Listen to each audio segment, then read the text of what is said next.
I am 29. My sister Mel is 25. I also have a younger sister, Kayla, 18. When I was just 12 years old, my mother decided to send me away from home to live with her parents. They lived a couple of states away, about 8 hours. She claimed they needed my help around their property, but I believe she simply didn't want to deal with a growing teenage boy. I'll admit, maybe I wasn't the easiest to deal with. I got in a lot of trouble. But I blame it on my curiosity. And I was bored. Luckily, my grandparents had an incredible estate in the mountains, featuring breathtaking views and wonderful animals such as horses, goats, a couple of cows, and other critters. They happened to be quite wealthy as well. Some context and a long-winded background story, being with them literally changed my life. There was so much to do around there, not just on the property, but I was able to ride my dirt bike around. There was fishing, hiking, and swimming. I met a lot of cool people who shared the same interests as me, and as much as I resented my mom for sending me away and not really having anything to do with me much after, I look back now and thank her for that, because I wouldn't be who I am today if I had stayed. Not only that, but I will say that she never had a great relationship with her own parents because she found them to be too strict. But their firmness gave me a sense of order and purpose that I was lacking. And they weren't cold people. I just like to think that she actually became jealous of the way that I was treated by them, because I think it was a lot different than her experience, for a number of reasons, but I think the times were different too. They were really working to get the farm to a good place financially, and I think that happened for them after my mom was long gone and moved out of their home. But I think my mom saw how I was actually flourishing with them and really hated that. And in turn, hated me. But yeah, we just didn't have a relationship with each other much after I left. I mean, I never went back there, not even for holidays, so that says it all. My grandparents were such loving people and they were always encouraging me to just be me and learn and work hard. They taught me valuable life lessons that I've carried with me to this day. Even though they had money, I never looked at them as people who had money. They didn't flaunt it. They didn't push it in people's faces. They were so hardworking and generous. They worked for everything they ever had. And they were always giving what they could to people who didn't have much. Folks were always coming over and sitting at our kitchen table with us for lunches and dinners. Sundays was a special day for that. Anyways, I remember my mom always saying that she never really liked them because they were really strict with her and didn't let her do anything. So the minute she turned 18, she moved away to the city where she met my dad. And then she followed my dad a couple of states away, where they currently reside. He had taken advantage of this new job opportunity, and they got married and started a family. My parents ended up getting divorced shortly after I went to live with my grandparents. My grandparents said she used to sneak out of the house a lot and tried to get away with sneaking her boyfriend into the house and they just wouldn't allow that. And I get that, that's sort of a rule they gave me while I lived with them too. No hanky-panky under their roof. I get it. But the older I got, the more I realized my mom was just a real wild one. So I guess the apple doesn't fall too far from the tree. And I think my grandparents tried to make up for that by how they treat me. I guess I never received the treatment that she got when she was with them. But whatever it is. They were more parents to me than my own parents. Unfortunately, they both passed away 4 years ago from COVID. They left me with the property, believing that I would appreciate and take care of it more than my mother and sisters who received money and other assets valued higher than the property. In the 4 years since, I have transformed part of the property into a popular wedding venue, and another part of the property in a pretty swell bed and breakfast. I've also made it possible to do your own pumpkin patch picking and I've set up a little corn maze that people like to take part in the fall. My grandparents really set me up for life, and I'm so grateful for them. I really tried my best in the last 4 years to make this place enjoyable for everyone. I still try to do Sunday brunch here as well for anyone who wants to pop in. I've really worked to keep that tradition alive. And because of all of that, this property really does give back to me in so many ways. I feel very fortunate. The wedding venue is a popular spot and is typically booked out for about 8 months of the year. When my sister Mel got engaged a year ago, she immediately expressed her desire to have her wedding at our property. I eagerly agreed, but reminded her to let me know the date as soon as possible so I could ensure its availability on the calendar. So a bit of context with my sisters, we maintained a pretty good relationship growing up. They'd come to spend about a month or two with me and our grandparents every year. Like I said, I never went back home. But we had so much fun together. We didn't ever talk about our mom, we just existed together. And it was great. It was nice to have them around. But as we got older, Mel stopped wanting to come, and Kayla didn't want to come if Mel wasn't coming. But we still tried to talk on the phone and text and video chat when we could. Anyways, I never got a date from Mel, which was frustrating. I started getting anxious and followed up several times. I kept asking her to the point where I was even annoying myself, and she would brush me off. She'd be like, "Oh, I'll ask George, her fiancé." Well, 3 weeks ago I get the wedding invitation in the mail. The invitation says the name of my property and the address, along with the date and time that she never confirmed with me. The date is August of this year. My heart drops. June to August are busiest months and I already know they're booked up. I quickly phoned her to let her know that the date she requested has already been booked and I'm sorry, but I'm unable to make room for her. Then I ask why she didn't tell me sooner. She apologizes and tells me that she's just had so much on her mind and she feels stretched then. And I say, Mel, I told you that you had to tell me right away because this place gets booked up 8 months in advance. She starts crying and she says I need to work my magic and make this happen because she thought she told me the date. She's put all of the deposits on the caterer. She's not using our caterer BTW. She's using an outside caterer, photographer, and whatever else.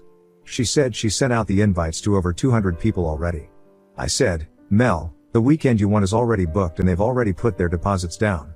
They left us a deposit 9 months ago, in fact. I can't just cancel their wedding when they were responsible enough to get their venue sorted out. Well, she calls me selfish and she said I'm ruining her whole wedding and there must be something I can do. I took a deep breath, trying to steady my emotions as Mel's accusations pierced through me. I never wanted to disappoint her, but I couldn't ignore the commitments I had made to other couples who trusted me with their special day.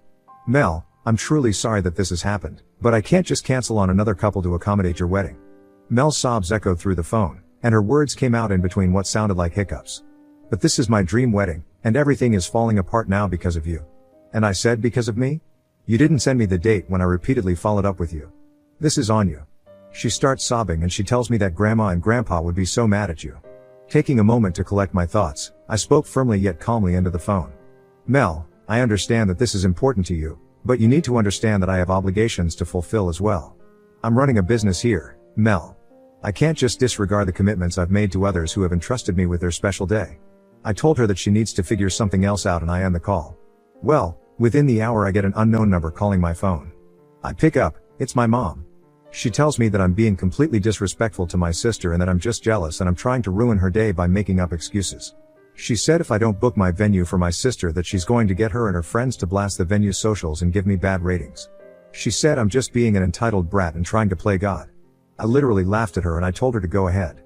I said how is it that other people can manage to book in advance and get a confirmation from a venue, and yet my sister can't do the same thing? I said wouldn't that make her the entitled brat thinking that I was just going to drop everything and cancel someone else's wedding for her? I said, she's had a whole year to give me the date. I followed up with her, and I have a paper trail of every single conversation we've had, chains of emails, and not one says a date or a time. I said the only confirmation I receive of a date and time is the invitation I just got in the mail. My mom said that I need to put whatever issue I have with her and whatever resentment and bad blood I'm carrying from childhood and stop trying to take it out on my sister. And I said, whoa, how does that have anything to do with Mel? And she said, you tell me, you're the one ruining this for everybody. And then I said, I don't think you know how a business runs. Clearly I can't explain this to you any further and you don't even want to hear what I have to say. You haven't contacted me in years and the first time you do is because my sister fucked up and thinks she can get whatever she asks for from a reputable business. Sorry, but find somewhere else. Other family members, her partner's family, and some of her friends have all been attacking me. They are calling, texting, and leaving negative reviews for my business just like my mom said. I've turned comments off of my posts. I have asked them to stop, but they continue to harass me. I tried to tell them my side of my story with no avail. I even contacted my sister Mel again and told her that all she had to do was let me know the date of her event so I could make arrangements. She started yelling at me, claiming that I was ruining her day. Her fiancé even got involved and started cussing me out and telling me that I've ruined everything. Mel said the property belongs to our family. She had already sent out the invitations and couldn't back out now. She wanted me to cancel on the other couple who have been booked for a year now. She said she's just going to get the guests to show up anyways and everything is going to go as planned on her end. I decided to only communicate through business channels like our recorded phone line and emails. If anybody called in to talk about the matter, I told them to transfer the phone to me to deal with because they were starting to harass and verbally assault my staff. I tried to compromise and suggested 3 alternative dates around the same time, but they were during the week and significantly less expensive, but that wasn't good enough for anyone. I said if her and her guests do end up showing up on the same day as the other couple, I'd have no choice but to turn people away, after they'd come all that way, and to potentially get the police involved. Ada? Update. Okay. I'm back with an update. There's been some interesting developments. First of all, eventually I just said that if I catch any of them or their guests on my property on or around that date, they'll get arrested for trespassing. So then shortly after I really put my foot down, I get a call from my sister Kayla saying that mom's gone and hasn't told them where she's gone to. She's been gone for 2 days. I'm like okay. And Kayla's like yeah, just be careful, she might be heading your way. And I said she wouldn't have the guts. But, turns out, she did have the guts. Who rolls up after hours other than my very own mother who I haven't seen in person since my grandparents passed away. She's in the family van. I guess she must have driven all that way. She pulls right up to my house, gets out and starts knocking on the door and yelling and saying that she knows I'm in there because the lights are on. So I got to the front door and without opening it, I'm like, if you don't leave now, I'm going to call the cops because you're trespassing on my property. And she said, you can't call the cops. I grew up here. This is my house. So then she tries to get at the door and she's literally heaving on the handle and then she's using her full body weight to try and open the door. I'm like, "Okay, well, here we go." I call the cops and I tell them what's happening. At this point, my cameras are also recording everything too. So yeah. She's essentially breaking down my door when the cops arrive. They arrest her and take her in. Her van gets towed. I call my sister Kayla and tell her what happened and Kayla starts crying but she gets it. I said this isn't her fault and it's not on her. I said mom made her own choices and it's led her to where she is today. The next day I get a call from Kayla and she's like, "You gotta sit down." And I'm like, "Are you okay?" And she's like, "Oh yeah, but mom's been lying to everyone." Apparently my mom had told Mel that she could help out by booking the caterer, the photographer, and putting all of the deposits down for everything else. Mel took this as genuine because she was actually getting pretty overwhelmed with the whole wedding planning thing. I guess Mel is actually pregnant. She hasn't told anyone but Kayla, our mom, and her fiancé. She's been pretty sick and she actually hasn't been feeling all that well. So I felt pretty bad about that. But anyways, yeah, so Mel was thankful for my mom's help. She gave my mom the cash to do all of this. But I guess my mom gambled the cash away. So when Mel went to contact all of these other vendors to potentially change the date to something that was available here, all of the vendors that my mom was supposed to contact said that nothing had been set in stone yet and no deposits had been made. That's when they started doing some serious digging and discovered that my mom was totally broke and the bills and utilities hadn't even been paid. Kayla found letters hidden in my mom's room that said the house was in danger of being foreclosed. Well, she had no idea. Nobody had a clue. Apparently Kayla was talking to our dad and he said he received a few calls from our mom asking if she could borrow some money. He asked what was going on and she said she just owed some people some money and said she's been having a hard time mentally. Not only that, but when our mom received her inheritance, she quit her job, so she didn't even have an income coming in. I called Mel and told her that Kayla told me everything and that I was really sorry. She started crying and said she was sorry too and she had no idea. She said mom was really pushing her to have the wedding at my property because she was saying that I likely would let them get married here as a gift, so it would be free. Apparently my mom said she'd take care of that. But she's been so sick with this pregnancy that she forgot to tell me the actual date. She legitimately thought she had told me. And I said that I was sorry for speaking to her that way. She said she was sorry too. She said nothing's even booked, so the wedding has been technically postponed to the same time next year. In looking at my books and the calendar, I said that date and time was totally free for next year. I said I'd give her a significant discount on the venue and our caterer. Edit, the house ended up getting foreclosed. My mom actually never returned home. She went to go and stay with some cousin of hers down south. She doesn't speak to me, nothing new, or Mel, but she texts Kayla just letting her know she's okay every now and again. Kayla's going to live with Mel while things get sorted, I guess. I'm trying to stay out of it. But she's staying with Mel until she goes to college, and she's welcome back in the summers. She also has plans to come stay with me every now and again, and we're thinking everyone can come out here for Thanksgiving this year. Now on to the next story. Story 2. Found out my wife was cheating on me with her sister's husband. So we exposed their affair during a family movie night using a hidden camera video. My name is Jason, and I want to share my story with you. This story is about a time when something really hurtful happened to me. It involves my wife, Elena, and her sister's husband, Mike. They did something that made me very sad and angry. It felt like a big shock, like lightning striking me. My heart was full of pain. I couldn't believe that someone I loved could do this to me. The hurt went deep, like a cut that takes a long time to heal. The pain was so strong that it made me want to do something in return, to make them understand how much they hurt me. My feelings were like a fire, pushing me to act. The betrayal I had received from them taught me the worst realities of life. It all started when I decided to step into online dating, which was something that I had previously avoided. As someone who valued face-to-face interactions, I held reservations about the genuineness of these digital platforms. However, the absence of promising connections within my nearby surroundings compelled me to take a leap of faith. As I went through countless profiles, each appearing more ordinary than the previous, I came across Elena's profile. Her profile picture emitted some magic towards me that immediately captured my attention. Her unique passion for skating, a pastime I also held close to my heart, aroused my curiosity even further. With a mixture of careful hopefulness, I made a right swipe, and much to my surprise, our profiles matched. Little did I know that this apparently non-toxic online connection would steer me into a far more complicated and unsettling phase of my life, full of twists and turns that I could have never even imagined. Elena and I began our journey together, and we immediately developed a great loving bond. This strong connection grew due to our mutual fondness for socializing and outgoing personalities. As a result, our companionship became cozy and familiar. Life seemed great as we got settled just perfectly with each other.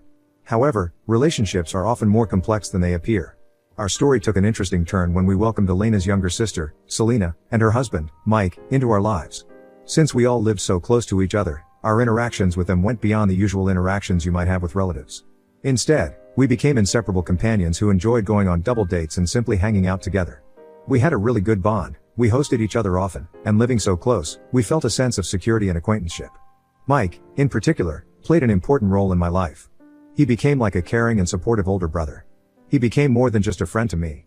It's amazing how our journey brought Elena and me closer together and extended our circle of family-like connections through Selena and Mike.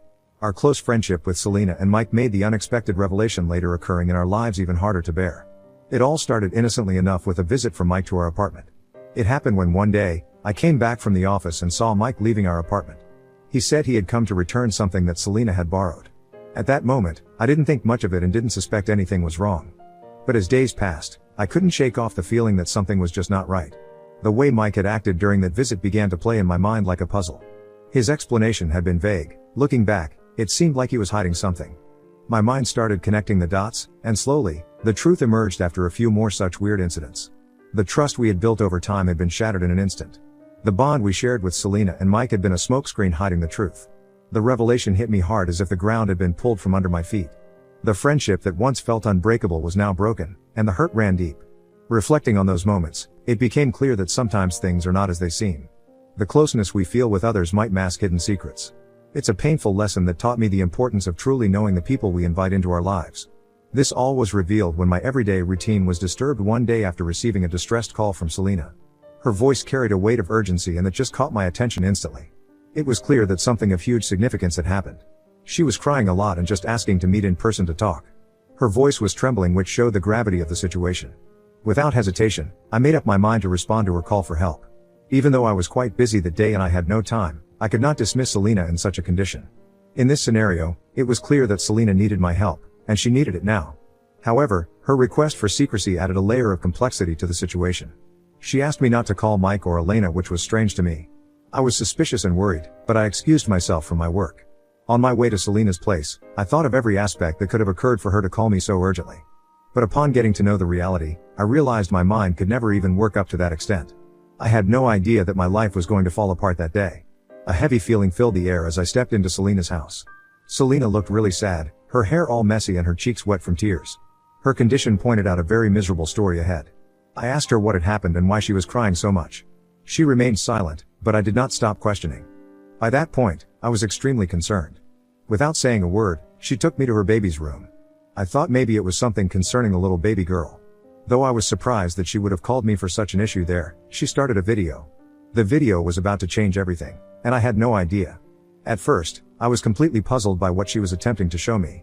However, my confusion quickly turned into shock and astonishment as I saw Elena and Mike stepping into the baby's room and having sex with each other. My jaw dropped open, and I found myself utterly incapable of forming any reasonable words. My gaze was locked on the intimate scene on the screen, unable to comprehend what my eyes had seen. It was a thing I never could have thought of. The love I shared with Elena was not less enough for her to be in intimate bonds with some other men, and that too her brother-in-law. A few seconds later, my gaze shifted to Selena, who met my stunned expression with a knowing look. In the silence that came after, Selena's sad eyes met mine. Her face looked like she was feeling a lot of different things, just like I was. She whispered, "You're absolutely right." That little sentence held so much meaning. It showed how deeply we both felt hurt by the people we trusted. We were going through the exact same pain. I needed to sit down because everything felt heavy and confusing, and it was too much for me to take in. The truth fell like a huge rock on me. It was hard to understand that the people I loved and trusted the most had done something so hurtful to me. It was like a big shock that I didn't know how to deal with. Selena and I were both really upset because our partners did something that hurt us a lot. We decided to talk to them about it together because we both felt the same way. But we did not want to do it so simply.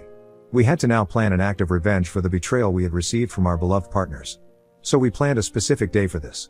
Selena thought of gathering all of us at her house. A day or two later, the four of us were there at Selena's place. It felt kind of tense and uncomfortable because nobody was saying anything, but you could feel that something was wrong. She wanted us to watch a movie together, like a fun thing to do. But then, something changed. Selena took the CD and put it inside the CD player. Then the unexpected happened. Instead of a regular movie, a video started playing. This video was the same one that Selena had shown me. It showed Elena and Mike in a situation that wasn't right and they had no idea they were being recorded. When the video started playing, a wave of emotions swept through the room. Elena's and Mike's faces turned various shades of reddish, revealing the depth of their guilt and shame. The atmosphere in the room changed. They had not expected it in their wildest dreams that this was all caught on a video and they were caught red-handed. Overwhelmed by a rush of emotions, I slowly stood up from my seat. With each step I took, I walked towards Elena, my heart burdened by an unfamiliar mix of determination and sadness. When I spoke, my voice carried a tone that was new to my ears, a blend of absolute certainty and profound sorrow. I told her something that was incredibly difficult to express but needed to be shared. Elena had ruined our marriage beyond repair. She had not thought of me even once before engaging with someone else. Moreover, she had not cared about her own sister. She had been a selfish and horrible wife and sister. It was clear that I had to detach myself from Elena completely. She had done enough and I knew deep down that it would take me a lot of time to heal. As I stepped out of Selena's home, I was crying and hurting too. My wife had betrayed me and had been unfaithful to me. I had loved her so dearly.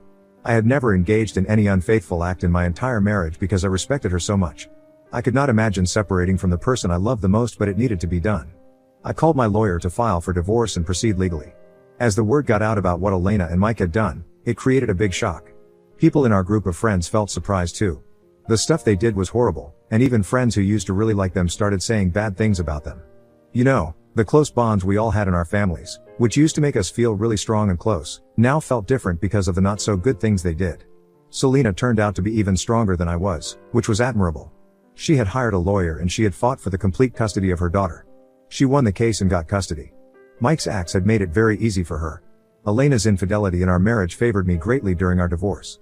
The journey toward healing was far from a simple, straightforward path. I had known that I would have to go through a lot of pain to ultimately feel better. I had to go through therapy to cope up with the grief that I was going through. It was not easy at all, but I was just lucky to have my friends and family by my side. They made sure to pull me out of my depressing phases whenever they overwhelmed me. It was my mom who actually pushed me towards this option of taking mental help, or I would have never even considered it. When I look back, I realized that my urge for revenge wasn't only about making those who harmed me feel the same pain.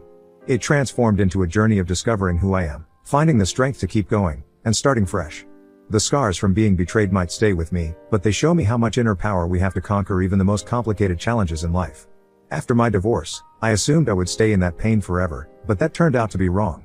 With time and effort, it is possible to overcome every pain that is thrown your way. I never talked to Elena again, even though she tried to reach out to me a lot. But I am glad I did not respond. I am very happy with where I am in my life today and I don't regret anything.